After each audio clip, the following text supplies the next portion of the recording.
السلام علیکم dear students, کیسے ہیں آپ لوگ؟ اور آڈیٹنگ کے بارے میں مجھے یہ بتائیے کہ کتنی خشک لگ رہی ہے؟ بہت زیادہ نا؟ ہاں دیکھیں، اب اس میں وہ فگر ورکس تو ہے نہیں جو آپ اکاؤنٹنگ میں کیا کرتے ہیں. یہ تو ان اکاؤنٹنگ میں کی گئی فگرز ورک کو ہم تھوڑا سا آگے لے کر چلتے ہیں اور جاننا چاہتے ہیں کہ اس کے اندر کوئی مٹیریل مسٹیٹمنٹ تو نہیں ہے. یہ بات ضرور ہے کہ بیس یہ اکاؤنٹنگ پر کرتی ہے، لیکن آڈیٹنگ میں کوئی اکاؤنٹنگ والا کام نہیں ہے. اس لیے ایز اے سبجیکٹ آپ کو یہ بہت زیادہ بورنگ لگ رہی ہوگی، لیکن پریکٹیکلی جتنا زیادہ انجوائے ایک آڈیٹر کرتا ہے وہ اکاؤنٹنٹ نہیں کر رہا ہوتا. اکاؤنٹنٹ تو ایک کام کو فٹیک سمجھ کر رہا ہوتا ہے کہ جی اب میں نے فگرز کے اندر گھسنا ہے اور اس کو میں نے بک کیپنگ کرنی ہے اور پھر رپورٹنگ کرنی ہے. لیکن آڈیٹر کو بڑا مزہ آ رہا ہوتا ہے کہ اس نے اکاؤنٹنٹ کا کام دیکھنا ہوتا ہے کس حد تک ٹھیک ہے اور کس حد تک ٹھیک نہیں ہے. البتہ آپ اسٹوڈنٹ ہیں، اب آپ کو اس لیول پر تو ابھی نہیں معلوم کہ پریکٹیکلی جب آپ جائیں گے آڈیٹنگ کو فیلڈ میں دیکھیں گے تو کیسی لگے گی. ہاں البتہ اتنا ضرور ہے کہ سر ابھی تو ہم بور ہو رہے ہیں نا. کوئی ایسی بات نہیں ہے، تھیوریٹیکل سبجیکٹس اسی طرح کے ہوتے ہیں. آپ بس جب آڈیٹنگ پڑھ رہے ہوں تو آپ انویسیج کر لیا کریں کہ آڈیٹنگ ان فیکٹ پریکٹیکلی کس طرح کی ہو رہی ہوگی. آپ اپنے آپ کو آفس کے ماحول میں لے آیا کریں اور پھر سوچا کریں کہ ایک آڈیٹر جس کے ساتھ انٹریکٹ کر رہا ہے وہ کس قسم کا انٹریکشن ہوگا. تب آپ کو خود بخود آڈیٹنگ دلچسپ لگنا شروع ہو جائے گی. اینیویز، ہمارا آج بھی ٹاپک وہی ہے جو کہ ہم پچھلے چند لیکچر سے چلا رہے ہیں، جس میں ہم یہ جاننے کی کوشش کر رہے ہیں کہ ایک آڈیٹر کس طرح سے اینٹیٹی اور اس کی انوائرمنٹ کی انڈرسٹینڈنگ حاصل کرتا ہے اور کس طرح سے وہ اسیس کرتا ہے مٹیریل مسٹیٹمنٹس کو. ہم نے آج تک جو پڑھ لیا وہ دوبارہ سے ایک سلائیڈ کے ذریعے سے آپ کو اس کا اوور ویو دیتا ہوں، جس میں ہم نے یہ دیکھا ہوا ہے ابھی تک کہ آڈیٹر کو کس طرح سے یہ والا اسٹینڈرڈ کچھ گائیڈ لائنس پرووائڈ کرتا ہے اس اینٹیٹی کی انڈرسٹینڈنگ کے ریفرنس میں. سب سے پہلے یہ اسٹینڈرڈ بتاتا ہے کہ آپ رسک اسیسمنٹ پروسیجرز کے ذریعے سے انڈرسٹینڈنگ حاصل کر سکتے ہیں. اور اس میں یو نو ویری ویل کہ ہم نے 3 پوائنٹس دیکھے تھے. نمبر 1 انکوائریز کے ذریعے سے، نمبر 2 انالیٹیکل پروسیجرز کے ذریعے سے، اور نمبر 3 آبزرویشنز اینڈ انسپیکشن کے ذریعے سے. رسک اسیسمنٹ پروسیجرز کے بعد آڈیٹر کو کچھ حد تک معلوم تو ہو گیا کہ یہ اینٹیٹی کیا کر رہی ہے اور کس لیول کی مٹیریل مسٹیٹمنٹس ہو سکتی ہیں. لیکن مزید اسی اسٹینڈرڈ میں ہمیں یہ بتایا گیا کہ کس طرح سے انڈرسٹینڈنگ کو ڈیولپ کرنے کے لیے کچھ مزید ایریاز کی طرف آڈیٹر فوکس کرتا ہے، یا اس کی انڈرسٹینڈنگ کن کن ایریاز پر کنسسٹ کرتی ہے. اس میں ہم نے دیکھا کہ کچھ ایکسٹرنل فیکٹرز ہیں جہاں سے اس کو انڈرسٹینڈنگ حاصل ہوتی ہے. کچھ نیچر آف دا اینٹیٹی کو جان کر اس کو معلوم ہوتا ہے کہ اس اینٹیٹی کے بارے میں وہ کیا ذہن بنائے، اور پھر objectives and strategies of the entity کو معلوم کرتا ہے اور اس سے متعلق بزنس کے جو رسکس ہوتے ہیں. اب یہاں تک کی وہ باتیں ہیں جو ہم پچھلے لیکچرز میں سیکھ چکے اس اسٹینڈرڈ کے ریفرنس میں. یہ اسٹینڈرڈ ہے نمبر 315 اور اس کا ٹائٹل کیا ہے؟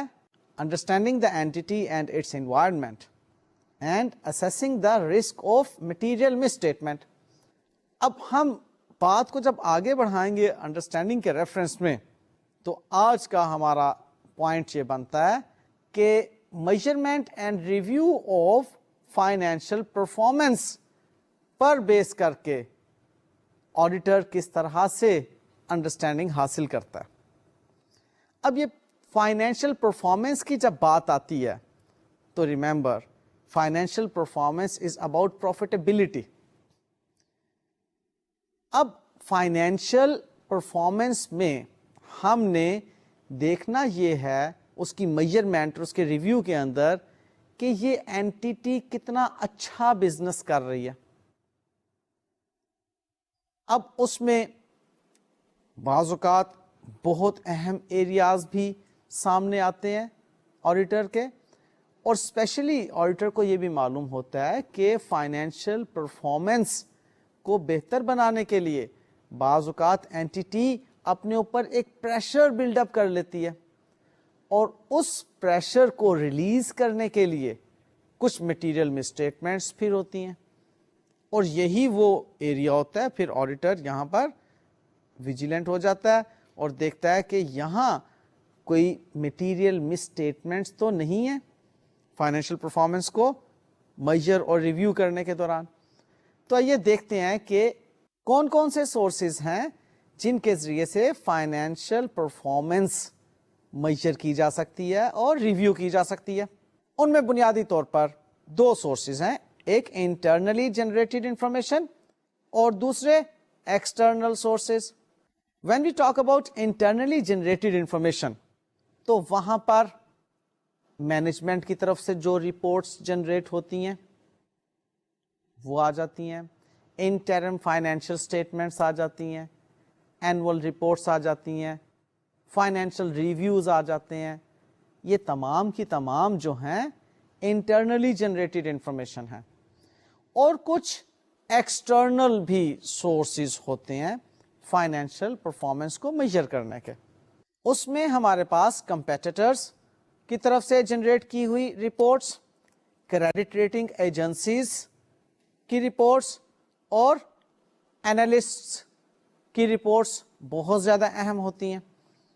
اب یہ جو کمپیٹیٹرز ہیں لائک آپ کے بزنس رائیولز، وہاں سے آپ کو معلوم ہوتا ہے کہ آپ کے اس بزنس اینٹیٹی کی پرفارمنس کیسی ہے.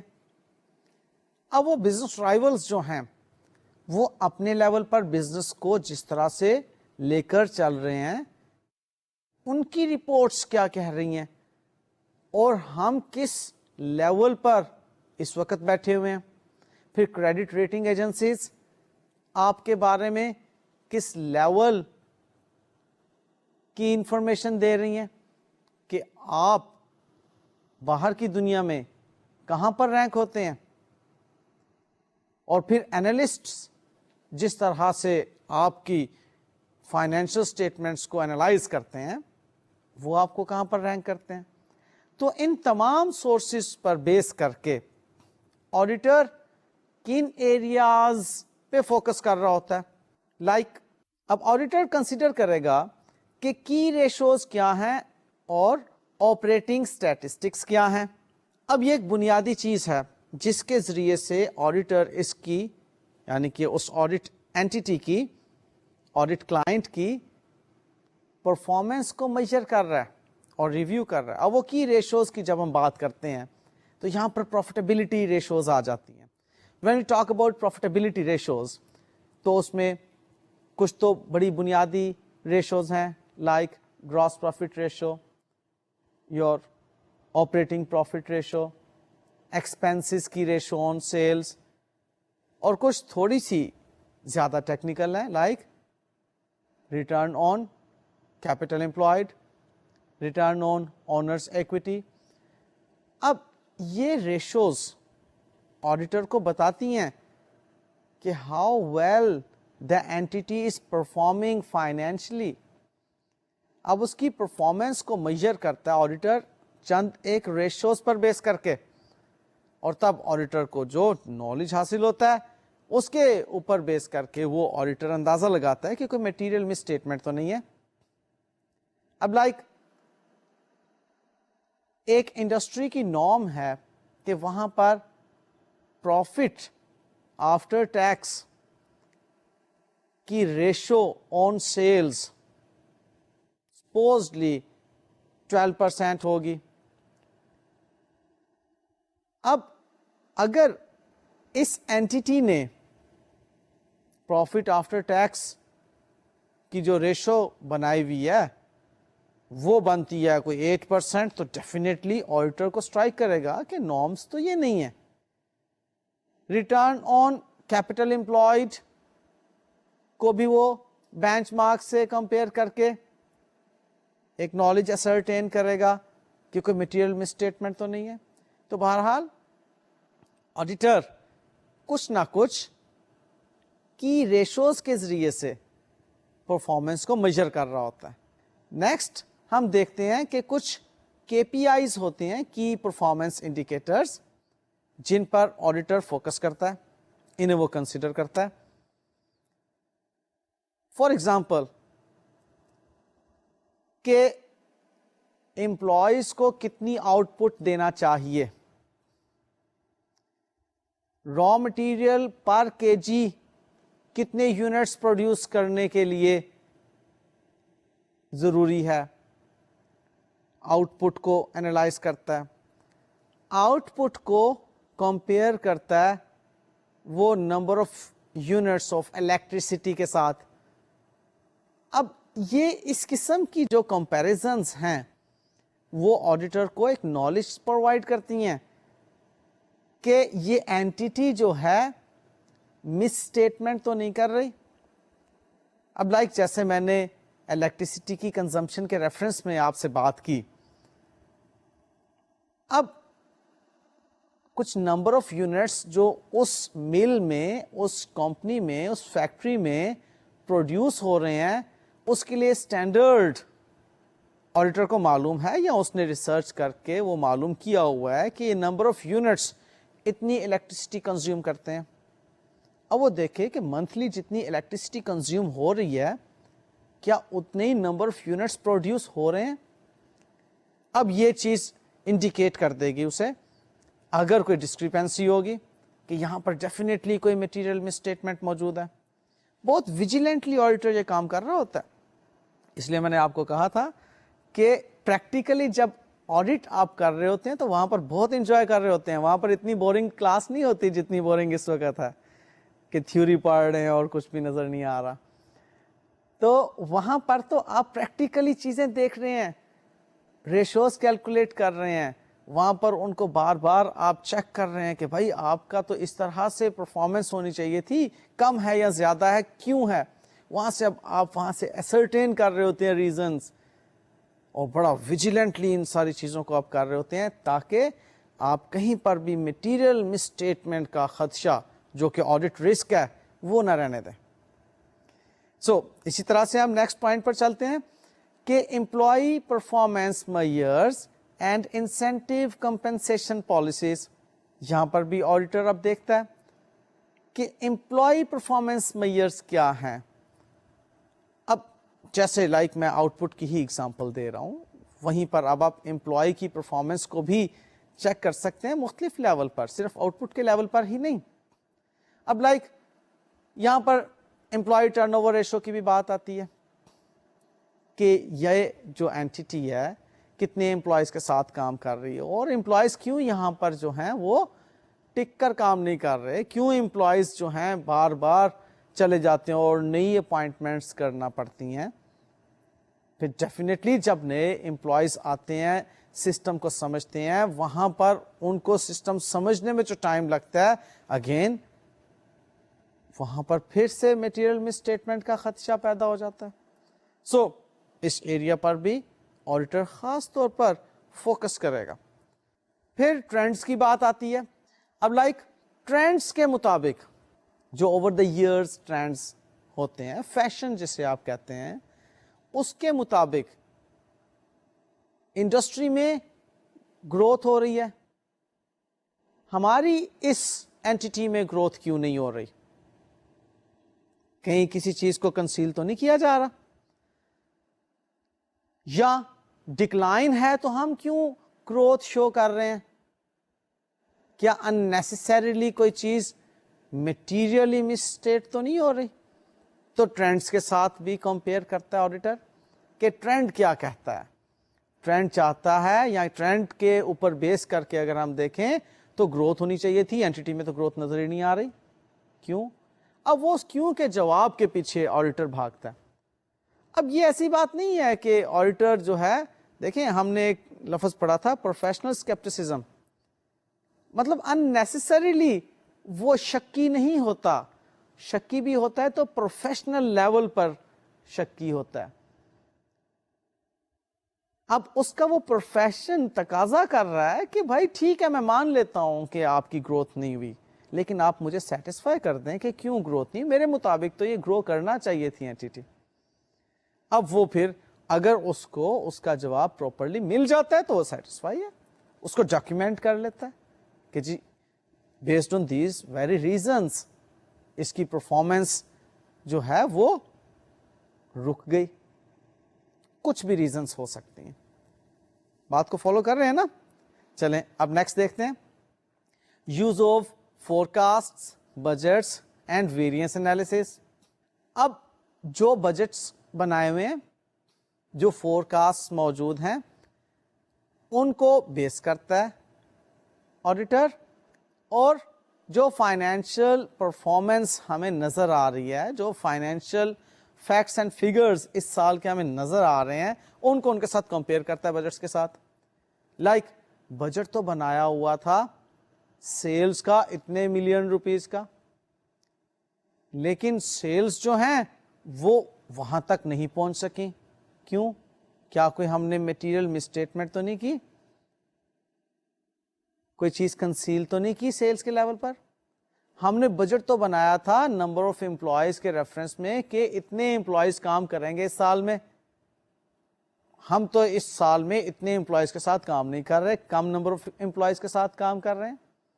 کیوں؟ اب یہ کمپیرزن آڈیٹر کو انڈرسٹینڈنگ دیتا ہے چاند فیکٹس کی، اور ڈیفینیٹلی آڈیٹر ان پر بیس کر کے یہ جان لیتا ہے کہ کوئی مٹیریل مسٹیٹمنٹ تو نہیں ہے. اگر نہیں ہے تو auditor must be satisfied over there کہ جی ہماری طرف سے یہ پرابلم آ گئی تھی جس وجہ سے ہم بجٹس کے ساتھ کمپیٹیبل نہیں ہیں، ہم بجٹس کو نہیں حاصل کر سکے، وہاں تک نہیں پہنچ سکے، یا اس سے آگے پہنچ گئے، کچھ بھی جو بھی ویریئنس انالیسس ہے وہ پھر کیا جاتا ہے. اور پھر اکارڈنگلی آڈیٹر جو ہوتا ہے وہ مینجمنٹ کے ساتھ اس کو ڈسکس کرتا ہے. اور finally auditor forms an opinion whether the financial statements have been materially free from any material misstatement or not. So یہ بات بہت ضروری ہوتی ہے آڈیٹر کو جاننا. نیکسٹ ہم دیکھتے ہیں analyst reports and credit rating reports, اور اسی طرح سے کمپیٹیٹرز انالیسس، اور پھر پیریڈ آن پیریڈ فائنینشیل پرفارمنس، جس میں کہ ریونیو گروتھ یا پروفٹیبلٹی لیوریج کی بات آتی ہے. اب یہ باتیں ہم پہلے ہلکی پھلکی ڈسکس کر چکے ہیں کہ آڈیٹر نے اینالسٹ کی رپورٹ بھی دیکھنی ہے، وہاں سے بھی دیکھنا ہے کہ فائنینشیل اسٹیٹمنٹس جو ہیں جس پرفارمنس کا ذکر کر رہی ہیں، کیا اینالسٹ بھی ایسا ہی اس کو پا رہے ہیں، یا اینالسٹ کے پوائنٹ آف ویو سے کچھ اور سٹوری ہے. اسی طرح آڈیٹر اوور دا پیریڈز دیکھتا ہے کہ اس اینٹیٹی کی فائنینشیل پرفارمنس کیا رہی. اب لائک جو پروفٹ لیوریج ہونا چاہیے تھی، اگر وہ اچیو نہیں ہوئی تو اٹ مینس کہ کوئی مسئلہ ہے، لہذا اگین وہ وہاں پر اپنی ایکسٹینٹ بڑھاتا ہے اور اس مٹیریل مسٹیٹمنٹ کے خدشے کے پیش نظر وہ اپنے آڈٹ پروسیجرز کو چلاتا ہے آگے. دیکھیں ان ساری باتوں میں آپ جو سیکھ رہے ہیں وہ یہ ہے کہ آڈیٹر ایک پروفیشنل اسکیپٹسزم کے تحت اس آڈٹ کلائنٹ کو جانچ رہا ہے، اسیس کر رہا ہے کہ کہیں مٹیریل مسٹیٹمنٹ نہ رہ جائے. وہ ٹرینڈ کو دیکھ رہا ہے, وہ کمپیٹیٹرز کو دیکھ رہا ہے, وہ اینالسٹ کی رپورٹس کو دیکھ رہا ہے, وہ کریڈٹ ریٹنگ ایجنسیز کو دیکھ رہا ہے, وہ پچھلے بجٹس کو دیکھ رہا ہے, اس سال کے بجٹ کو دیکھ رہا ہے, اس کے ویریئنس انالیسس کو دیکھ رہا ہے. ان تمام چیزوں کو دیکھ کر آڈیٹر کرنا کیا چاہ رہا ہے؟ اسیس کرنا چاہ رہا ہے کہ کوئی بھائی مٹیریل مسٹیٹمنٹ نہ ہو. اب اگر ان سب چیزوں کے باوجود بھی مٹیریل مسٹیٹمنٹ رہ جاتی ہے تو یہی تو آڈٹ رسک ہے, جس کی ہم نے پہلے ایک مرتبہ بات بھی کی تھی کہ آڈٹ رسک بہرحال موجود ہوتا ہے. اسی لیے تو آڈیٹر کہتا ہے کہ میں بھائی ریزنیبل ایشورنس پر بیس کر کے اپنا اوپینین فارم کرتا ہوں کہ فائنینشل اسٹیٹمنٹس جو ہیں یہ میٹیریلی مسٹیٹ نہیں ہوئی. باتیں فالو کر رہے ہو؟ سو اب میں آ رہا ہوں ایک بہت اہم پوائنٹ کی طرف. یاد رہے کہ ہم جو اس وقت ایشو ڈسکس کر رہے ہیں اس میں ہم دیکھ رہے ہیں کہ انڈرسٹینڈنگ کن چیزوں پہ کنسسٹ کرتی ہے. External factor, nature of entity, objectives and strategies and the related business risks, measurement and review of financial performance and internal control. تو میں اب آپ کے ساتھ انٹرنل کنٹرول سے متعلق جو آڈیٹر کی انڈرسٹینڈنگز ہوتی ہیں ان باتوں کو ڈسکس کرنے جا رہا ہوں. اس میں ہم دیکھیں گے کہ انٹرنل کنٹرول کیا ہے اور اس انٹرنل کنٹرول جو اینٹی میں اسٹیبلش کیا جاتا ہے اس سے آڈیٹر کس طرح کا نالج حاصل کرتا ہے. ہم انٹرنل کنٹرول کے بارے میں پچھلے چند لیکچر میں بھی بات چیت کر چکے ہیں جس میں ہلکا پھلکا نالج ہم انٹرنل کنٹرول کے ریفرنس میں لے چکے ہوئے ہیں, لیکن آج کچھ تھوڑا سا ڈیٹیل کے ساتھ اس کے اوپر ہم بات چیت کریں گے. سو جناب, آڈیٹر کس طرح سے انڈرسٹینڈنگ آف انٹرنل کنٹرول کو یوز کرتا ہے؟ وہ یہ ہیں کہ نمبر 1, آڈیٹر یوز کرتا ہے انٹرنل کنٹرول کو to identify types of potential misstatements and to consider factors that affect the risks of material misstatements and to design the nature, timing and extent of further audit procedures. Auditor نے اب دیکھنا ہے کہ potential misstatements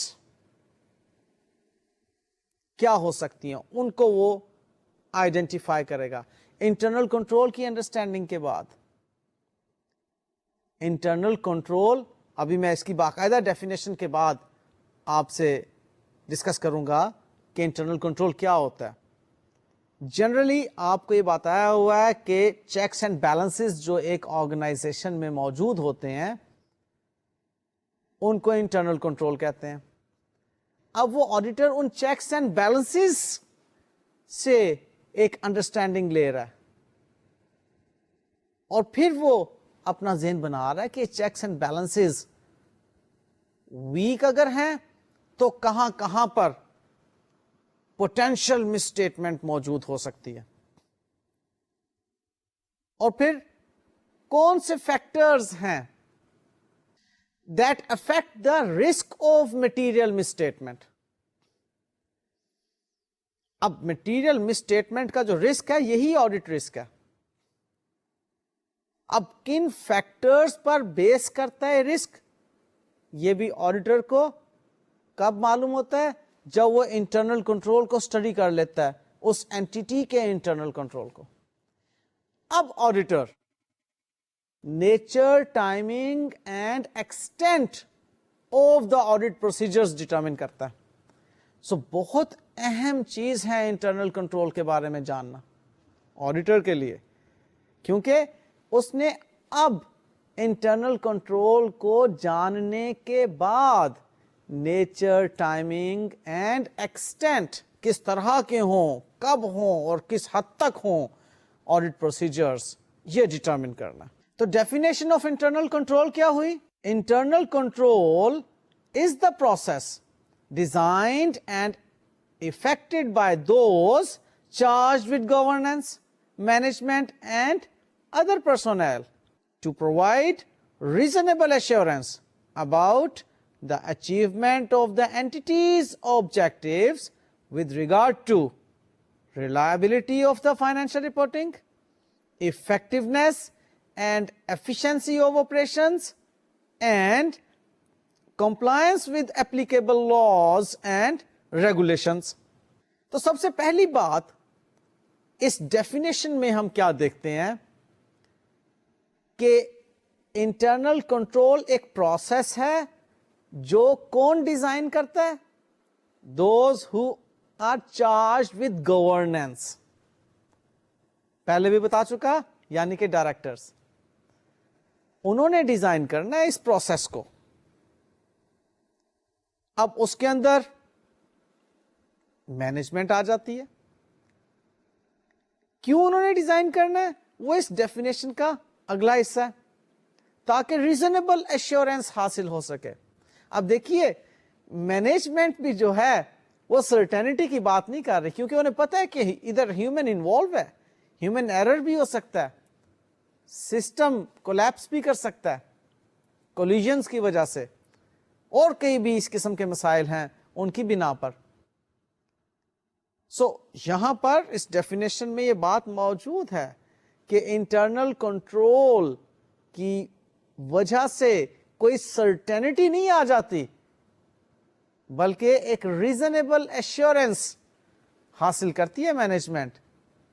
کس کے بارے میں؟ Number 1 reliability of financial reporting کے بارے میں، کہ فائنینشیل رپورٹنگ ریلائبل ہوگی. ہم جو فائنینشیل اسٹیٹمنٹس بنا کر رپورٹ کریں گے وہ ریلائبل ہوں گے، یعنی کہ ان میں کوئی شک نہیں ہوگا اس بات کی ریزنیبل ایشورنس. نمبر 2 کہ effectiveness and efficiency of operations, کہ ہمارے جو آپریشنز چل رہے ہیں، اس اینٹیٹی کے جو آپریشنز چل رہے ہیں، ایفیشینٹ اور افیکٹونیس ہوگی ان کے اندر. اب آپریشنز کے اندر آپ کو معلوم ہے ڈاکومنٹس کا فلو بھی آ جاتا ہے، امپلائیز کی رسپانسبلٹیز بھی آ جاتی ہیں، پروڈکشن پروسیس بھی آ جاتا ہے. یہ تمام چیزیں آپریشنز کے ریفرنس میں ہیں، اور بھی بے شمار لمبی لسٹ ہے. سو ان ساری باتوں کے بارے میں انٹرنل کنٹرول اسٹیبلش کیا جاتا ہے اور اس کو امپلیمنٹ کیا جاتا ہے تاکہ ہم آپریشنز کے ریفرنس میں کہہ سکیں کہ افیکٹونیس ہے ان میں اور ایفیشنسی ہے. پھر نمبر 3 پوائنٹ بہت امپورٹنٹ کہ ہم کمپلائنس دیکھتے ہیں with applicable laws and regulations, کہ یہ جو فائنینشیل اسٹیٹمنٹس ہیں، ہمارے آپریشنز ہیں. دیکھیں فائنینشیل اسٹیٹمنٹ میں ہی صرف اور صرف لاز اور ریگولیشنز انوالو نہیں ہوتی. ہم پیچھے پڑھ چکے ہیں اس بات کو. ریگولیشنز بزنس کے آپریشنز کے ریفرنس میں، لائک انوائرمنٹل پولوشن. اب انٹرنل کنٹرول جو ہے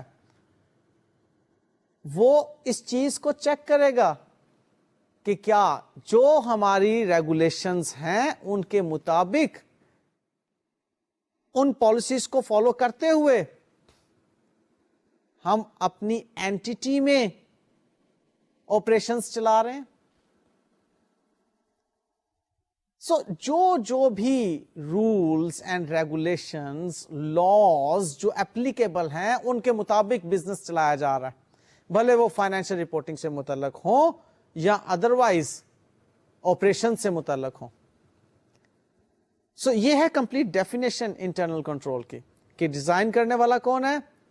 management, charge with the governance. کیوں ڈیزائن کیے جاتے ہیں؟ ریزنیبل ایشورنس حاصل ہو سکے فائنینشیل رپورٹنگ کے ریفرنس میں، effectiveness and efficiency of the operations کے ریفرنس میں، اور کمپلائنس آف دا لا کے ریفرنس میں، ریگولیشنز سے متعلق کہ ہم ان کو کمپلائی کر رہے ہیں یا نہیں. سو ان باتوں کے بعد اب ہم دیکھتے ہیں کہ کمپوننٹس کیا ہیں انٹرنل کنٹرول کے. تو سب سے پہلی بات ہے انٹرنل کنٹرول کے کمپوننٹس میں کنٹرول انوائرمنٹ، پھر the entity's risk assessment process, اور پھر the information system including the related business processes relevant to financial reporting and communication, پھر کنٹرول ایکٹیویٹیز، اور پھر مانیٹرنگ آف کنٹرولز۔ اب ہم ان پانچوں کمپوننٹس کو ون بائی ون ڈسکس کرتے ہیں۔ تو سب سے پہلے کنٹرول انوائرمنٹ، آڈیٹر کو یہ جاننا ضروری ہے کہ اس اینٹی میں کنٹرول انوائرمنٹ کیا ہے، جس انوائرمنٹ میں یہ انٹرنل کنٹرول ڈیزائن کیا گیا ہے اور جس کے مطابق اس انٹرنل کنٹرول کو آپریٹ کیا جائے گا۔ تو اس میں سب سے پہلا ایلیمنٹ یہ دیکھا جاتا ہے کہ communication and enforcement of integrity and ethical values exist کرتی ہیں یا نہیں۔ یعنی کہ انوائرمنٹ مینس کہ آپ اس طرح کا ایک ماحول بنا رہے ہیں کہ جس میں رہ کر لوگوں نے کام کرنا ہے۔ اب اس انوائرمنٹ میں آپ نے جن لوگوں سے کام لینا ہے ان کو ایتھیکل ویلیوز کمیونیکیٹ کی ہوئی ہیں یا نہیں۔ انٹیگریٹی کے حوالے سے، ایمانداری، دیانتداری کے ریفرنس میں آپ نے ان کو کچھ کمیونیکیٹ کیا ہوا ہے یا بالکل آپ نے آزاد چھوڑا ہوا ہے۔ بہت اہم بات ہے، اس چیز کو انٹرنل کنٹرول کے ریفرنس میں خاصی اہمیت دی جاتی ہے، کیونکہ بہرحال کتنا بھی اچھا سسٹم کیوں نہ ہو، اس سسٹم کو چلانے والے لوگ ہی ہوا کرتے ہیں۔ اگر وہ لوگ ایمانداری کے ساتھ اس سسٹم کو لے کر چلیں گے، دیانتداری کے ساتھ اس سسٹم کو لے کر چلیں گے، پروفیشنل ایتھکس کے ساتھ اس سسٹم کو لے کر چلیں گے، تو سسٹم کامیاب ہو جائے گا، ادروائز گیا کام سے۔ لہذا انوائرمنٹ میں یہ بات دیکھی جائے گی، اس کنٹرول انوائرمنٹ میں بات دیکھی جائے گی کہ آپ نے کمیونیکیٹ بھی کیا لوگوں کے ساتھ جن لوگوں سے کام لینا ہے، ان کی ایتھیکل ویلیوز کے ریفرنس میں اور لیول آف انٹیگریٹی کے ریفرنس میں۔ پھر ہم دیکھتے ہیں کمٹمنٹ ٹو کمپیٹنس موجود ہے یا نہیں۔ when we talk about commitment to competence تو اس کے اندر کافی باتیں آ جاتی ہیں۔ سب سے پہلی بات یہ کہ جن لوگوں نے اس انٹرنل کنٹرول انوائرمنٹ میں رہ کر کام کرنا ہے وہ کمپیٹنٹ بھی ہیں یا نہیں۔ یعنی کہ مینجمنٹ جب ہائرنگ کرتی ہے، ریکروٹمنٹ کرتی ہے، ان کو رسپانسبلٹیز دیتی ہے، تو ان کی کمپیٹنسی کو دیکھ کر رسپانسبلٹیز دی جا رہی ہیں یا بس کہہ دیا کہ ٹھیک ہے جی آپ نے یہ کام کرنا ہے، ہم نے آپ سے کام لینا ہے، بس آپ کریں۔ کمٹمنٹ ٹو کمپیٹنس بہت ضروری ہے۔ اگر آپ کسی ایسے انسان سے ایک سنجیدہ قسم کا کام ایکسپیکٹ کر رہے ہیں جس کا سنجیدگی سے کوئی تعلق ہی نہیں ہے، آپ اس میں کوئی سکلز ہی نہیں دیکھ رہے اور آپ کہہ رہے ہیں کہ اسکلفل کام کرو، اس میں مینیجریل ایبلٹیز ہی نہیں ہے اور آپ اس سے مینجمنٹ کروانا چاہ رہے ہیں، وہ ویژن ہی نہیں رکھتا اور آپ اس سے ڈیسیژن میکنگ کروانا چاہ رہے ہیں، تو اس کا مطلب ہے آپ کہیں پر بھی اس چیز کا خیال نہیں رکھ رہے اس انوائرمنٹ کے اندر کہ شخص کمپیٹنٹ ہے یا نہیں۔ سو کمپیٹنسی کے ریفرنس میں کمٹمنٹ ہونا بہت ضروری ہے اس انوائرمنٹ کے اندر۔ پھر نیکسٹ انوائرمنٹ کے ریفرنس میں جو اہم بات آتی ہے وہ ہے participation by those charged with governance. اب یہاں پر اس بات کو ذہن میں رکھیں کہ وہ لوگ جو کہ گورننس سے متعلق رسپانسبل ہیں اگر وہ انوالو ہو جائیں گے تمام آپریشنز میں، انٹرنل کنٹرول کے کاموں میں، تو ڈیفینیٹلی پرابلمس کریٹ ہو سکتی ہیں. وہ اپنے مقاصد کے حصول کے لیے اپنے ہی بنائے ہوئے کنٹرولز کو توڑنے کی بات کر سکتے ہیں کہ نہیں جی میں کہہ رہا ہوں ایسا کریں، بس کریں آپ. اب امپلائی ہے، اس کو پتہ ہے کہ جی یہ ڈائریکٹر صاحب اگر ایک کام کہہ رہے ہیں کرنے کو تو وہ تو کہے گا اوکے ٹھیک ہے جی میں کر لیتا ہوں. لہذا اس انوائرمنٹ میں دیکھا جائے گا کہ کتنی انوالومنٹ ہے ان لوگوں کی who are charged with the governance، جن کا کام گورننس کا ہے. وہ انٹرنل کنٹرول انوائرمنٹ کے اندر آ کر انوالو نہیں ہوں گے.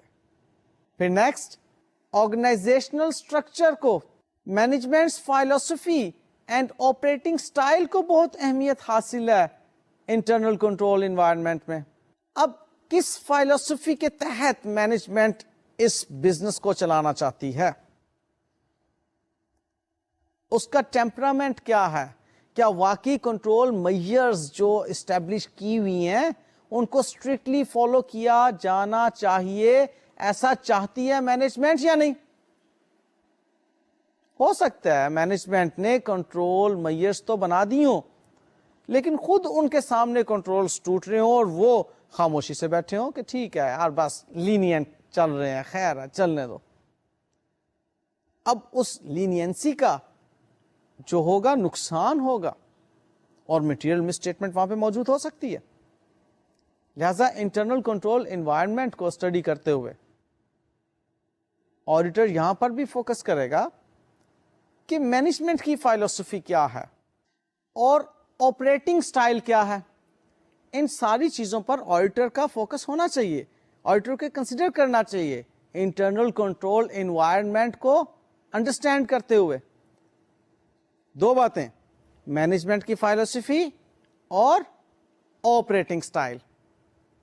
اب دیکھیں نا، آپریٹنگ سٹائل میں ہی آپ اگر مینجمنٹ کو اس طرح کا پا رہے ہیں کہ ڈیفیکٹو ورک ہو رہا ہے اور مینجمنٹ اس پہ خاموش ہے، کوئی کوالٹی کنٹرول کی طرف مینجمنٹ سیریس نہیں ہے، کسٹمرز سیٹسفیکشن کی طرف مینجمنٹ سیریس نہیں ہے، را مٹیریل جو ہے ڈینجر لیول پہ پہنچ گیا ہے لیکن مینجمنٹ سیریس نہیں ہے، سپلائرز جو ہیں ڈیلے کر رہے ہیں را مٹیریل کو سپلائی کرنے میں لیکن مینجمنٹ سیریس نہیں ہے، پیمنٹس ڈیلے ہو رہی ہیں سپلائرز کو کرنے میں لیکن مینجمنٹ سیریس نہیں ہے، کسٹمر سے کلیکشنز کی پرابلم ہے لیکن مینجمنٹ سیریس نہیں ہے، امپلائیز کو بونسز نہیں دیے جا رہے لیکن مینجمنٹ سیریس نہیں ہے. اب یہ تمام وہ چیزیں ہیں، یا تو مینجمنٹ کی فلسفی یا آپریٹنگ سٹائل پرابلم میں ہے. تو آڈیٹر کو یہاں پر کنسیڈر کرنا ہوگا انٹرنل کنٹرول انوائرمنٹ کے ریفرنس میں کہ کس انٹرنل کنٹرول انوائرمنٹ میں اس انٹرنل کنٹرول کو چلایا جا رہا ہے. انوائرمنٹ بہت زیادہ اہمیت کا حامل ہے. نیکسٹ ہم دیکھتے ہیں آرگنائزیشنل اسٹرکچر کو. اب یہ بھی ایک اہم ایشو ہے کنٹرول انوائرمنٹ کے ریفرنس میں. when we talk about organizational structure تو آرگنائزیشنل اسٹرکچر کا مطلب ہے کہ آرگنائزیشن میں موجود مینیجرز جو ریسپانسیبل ہیں اس آرگنائزیشن کو رن کرنے کے لیے، آپریشنز میں جو انوالو ہیں، وہ لوگ کس کس لیول کی رسپانسبلٹیز اٹھائے ہوئے ہیں. Operational manager, production manager, sales manager, finance manager, accounts manager. اب یہ تمام لوگ کس کو رپورٹ کر رہے ہیں، یہ کس سے انفارمیشن لے رہے ہیں. اب وہ رپورٹنگ سسٹم اور انفارمیشن سیکنگ سسٹم وہ سارا کا سارا آرگنائزیشنل اسٹرکچر کے اندر بتا دیا جاتا ہے.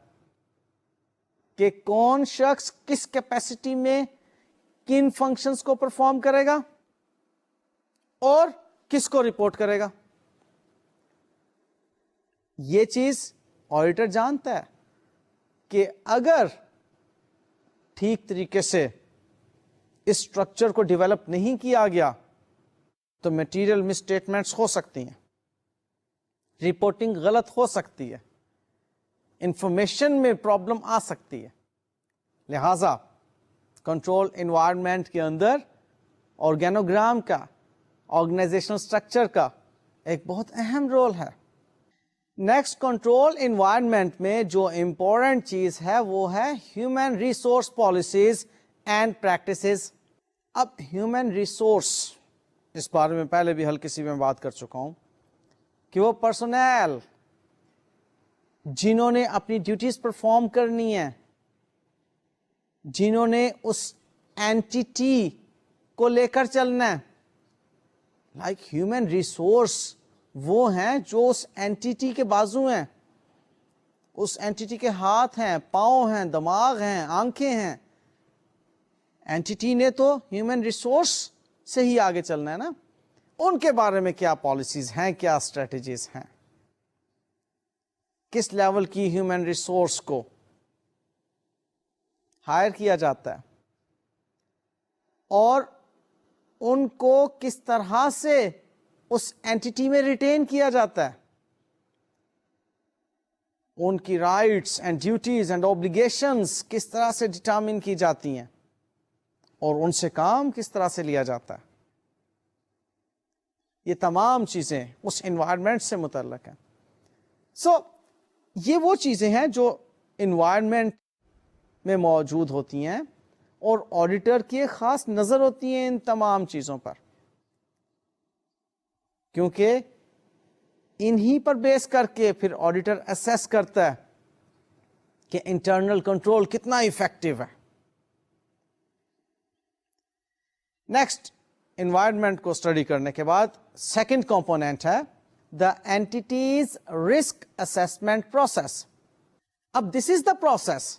اسی انٹرنل کنٹرول میں ہم انٹرنل کنٹرول کے کمپونیٹس پڑھ رہے ہیں نا, اس میں انٹرنل کنٹرول انوائرمنٹ کو جاننے کے بعد اب ہم یہ پروسیس دیکھ رہے ہیں رسک اسیسمنٹ کا. اب اس کے اندر آئیڈینٹیفائی کرنا ہے اور رسپونڈ کرنا ہے اس کے اوپر کہ وہ کون سے بزنس رسکس ہیں جن کی بنا پر فائنینشیل رپورٹنگ افیکٹ ہو سکتی ہے. بات سمجھ آئی؟ اب دیکھیے انٹرنل کنٹرول میں ہم نے ایک تو انوائرمنٹ کو اسٹیبلش کرنا ہے اور انوائرمنٹ کو اسٹیبلش کرنے کے ساتھ ساتھ اب ہم نے مزید کیا کرنا ہے, ہم نے اس رسک کو آئیڈینٹیفائی کرنا ہے کہ فائنینشیل رپورٹنگ کہاں پر غلط ملت ہو سکتی ہے اور سیکنڈلی ان رسکس کو آئیڈینٹیفائی کرنے کے بعد ہم نے اکارڈنگلی رسپونڈ بھی کرنا ہے. اب دیکھیے such process includes how management number 1 identifies risk. Which risk? یہ کہ فائنینشیل اسٹیٹمنٹس جو ہیں ٹرو اینڈ فیئر ویو پیش کر سکیں گی یا نہیں. اب مینجمنٹ نے اس پروسیس میں آئیڈینٹیفائی کرنا ہے اس رسک کو کہ financial statements true and fair view پیش کر سکیں گی یا نہیں. رسک ہے انٹرنل کنٹرول میں, اب اس کی اسیسمنٹ ہو رہی ہے, اس کو آئیڈینٹیفائی کیا جا رہا ہے. پھر مزید کیا, مینجمنٹ ایسٹیمیٹ کرے گی دیئر سگنیفیکینس. اب وہ جو رسک ہے کتنا سگنیفیکینٹ ہے اس اینٹیٹی کے اندر. اگر تو اس کی سگنیفیکینس بہت زیادہ ہے فوراً رسپونڈ کرے گی اور اس کو ختم کرنے کی کوشش کرے گی. اگر وہ بہت مائنر سا ہے, اس کی سگنیفیکینس اتنی نہیں ہے, تو اس کا مطلب ہے اس کی بنا پر کوئی مٹیریل مسٹیٹمنٹ نہیں ہو سکتی. اور نیکسٹ, مینجمنٹ ایسٹیمیٹ کرے گی likelihood of their occurrence and then decide upon actions to manage them.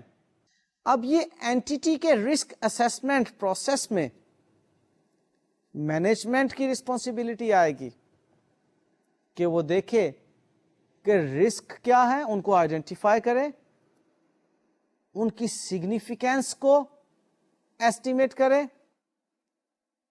پھر ایسٹیمیٹ کرے لائکلیہڈ آف دیئر اکرنس, اور اب اگر ان کے اکر ہونے کے بارے میں مینجمنٹ سمجھتی ہے کہ زیادہ چانسز ہیں, تو پھر کیسے مینج کرنا ہے ان کی اکرنس کو, ان پر اکارڈنگلی کس طرح سے رسپونڈ کرنا ہے. یہ ہے رسک اسیسمنٹ پروسیس. تو انٹرنل کنٹرول میں اس کی بہت اہمیت ہے. ہم یہاں پر اس بات کی طرف دیکھیں گے کہ risks relevant to financial reporting کیا ہیں. اس میں آپ کچھ انٹرنل ایونٹس بھی ہو سکتے ہیں relevant to the financial reporting, جو کہ رسکی ہو سکتے ہیں, اور کچھ ایکسٹرنل ایونٹس بھی ہو سکتے ہیں کہ جن کی اکرنس رسکی ہو سکتی ہے. اب وہ کیا ہیں اس کو بعد میں ہم ڈسکس کریں گے ضرور انشاءاللہ. لیکن رسکس کس قسم کے ہیں؟ ہمیں رسک ہو سکتا ہے ان فائنینشیل انفارمیشن کی انیشیشن پر, جن فائنینشیل انفارمیشن کو ہم نے فائنلی فائنینشیل اسٹیٹمنٹس میں رپورٹ کرنا ہے. وہ فائنینشیل انفارمیشن یعنی کہ transactions, other events and conditions, وہ کیسے انیشیٹ ہوتی ہیں, اس چیز کا رسک ہے. کس طرح سے وہ ریکارڈ کی جاتی ہیں, یہاں پر بھی رسک انوالو ہو سکتا ہے. کس طرح سے ان کو پروسیس کیا جاتا ہے, سمرائز کیا جاتا ہے, کلاسیفائی کیا جاتا ہے, اس چیز کا بھی رسک ہے. اور فائنلی کس طرح سے ان کو رپورٹ کیا جاتا ہے, اس چیز کا بھی رسک ہے. سو یہ رسک اسیسمنٹ پروسیجرز جو ہیں ان کو ہم ڈیٹیل سے پڑھیں گے انشاءاللہ تعالی نیکسٹ لیکچر کے اندر. فی الحال کے لیے میں آپ کو انٹرنل کنٹرول انوائرمنٹ کے ریفرنس میں اور رسک اسیسمنٹ پروسیس کے ریفرنس میں دوبارہ سے بتاتا چلوں کہ ہم اس وقت انٹرنل کنٹرول کو اب اسٹڈی کر رہے ہیں, جس کے اندر میں نے آپ کو 5 کمپوننٹس بتائے. ان 5 کمپوننٹس میں سے پہلا کمپوننٹ انٹرنل کنٹرول انوائرمنٹ کا ہم نے دیکھا کہ انٹرنل کنٹرول انوائرمنٹ میں ہم نے communication and enforcement of integrity کو دیکھنا ہے, ایتھیکل ویلیوز کو دیکھنا ہے, کمٹمنٹ ٹو کمپیٹنس کو دیکھنا ہے, participation by those charge with governance کو دیکھنا ہے, مینجمنٹ کی فلسفی اینڈ آپریٹنگ سٹائل کو دیکھنا ہے, آرگینوگرام کو دیکھنا ہے, human resource policies and practices کو دیکھنا ہے, اور پھر اینٹیٹی کی رسک اسیسمنٹ پروسیس کو ہم نے جاننا ہے انٹرنل کنٹرول کے ریفرنس میں. اور اس کے اندر ہم نے دیکھا ہے کہ یہ پروسیسز مشتمل ہوتے ہیں کہ how management identifies risks, estimates their significance, estimates likelihood of their occurrence, and how the management decides upon actions to manage them. So یہ وہ باتیں ہیں جو کہ ہم انٹرنل کنٹرول کے ریفرنس میں ابھی تک سیکھ چکے. انشاءاللہ تعالی ڈیٹیلز اس کی اب نیکسٹ لیکچر کے اندر آپ کے ساتھ میں شیئر کروں گا. تب تک کے لیے مجھے اجازت دیجیے. اللہ حافظ.